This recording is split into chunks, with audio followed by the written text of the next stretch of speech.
My name is Alfred Hurley. I'll be at the McLean office in Tyson's.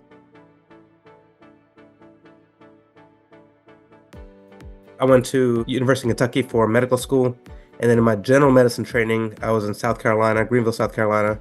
And then for cardiology, I was in Milwaukee, then West Virginia for my focal interventional procedural-based training.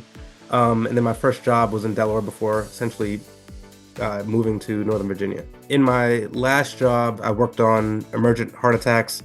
So I did the minimal invasive procedures where you'd open up blockages. I worked on peripheral arterial disease where we opened up blockages in the legs for people who had pain, for limb salvage, people who had gangrene and were at risk for amputations.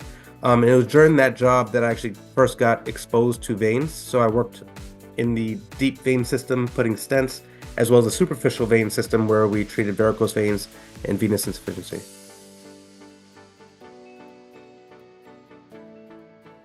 So, like I kind of mentioned earlier, and I find this is actually a very common thing in medical training, especially at the time that I was training. Venous insufficiency was not something that was widely focused on. Obviously, you learned about it, but it definitely wasn't a point of focus.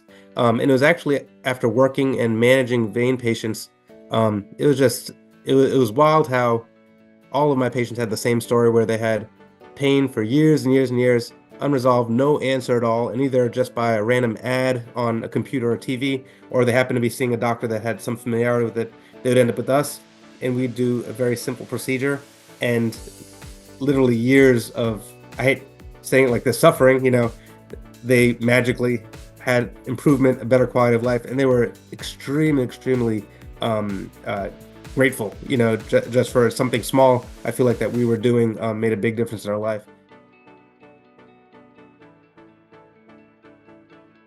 Yeah, so CVR, I mean, it's just kind of a perfect fit. So I've been with Center for Vascular Medicine for the past year, where we focus on the deep vein system, working with May-Thurner's or compression in the more central veins, pelvic congestion syndrome, and treating that kind of links directly to what we do at Center for Vein Restoration, where we're managing the veins in the legs, the superficial veins.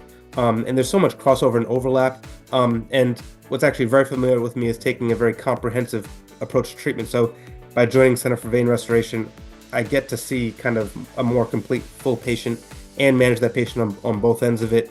I think it's important from a patient standpoint, but also a provider standpoint, that continuity as far as physician. I think there's value in that as well. So it's just a kind of a perfect fit and works in seamlessly.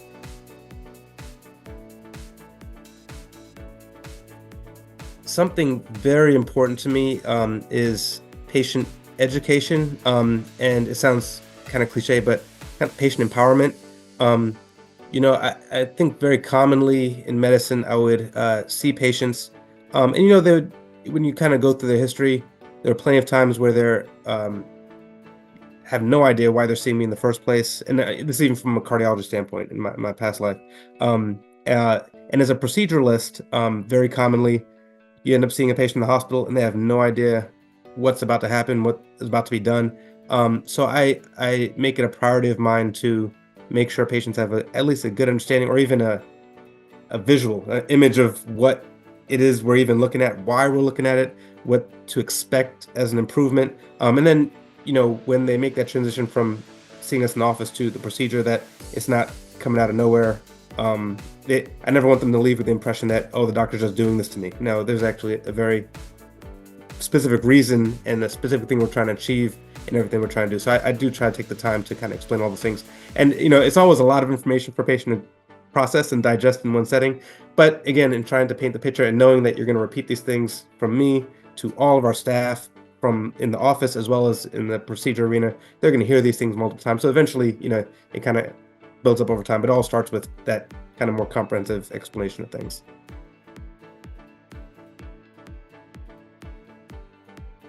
The way I think of referring physicians is the same way I think in the hospital as a consultant is, usually when people are reaching out to you, it's because there's a need.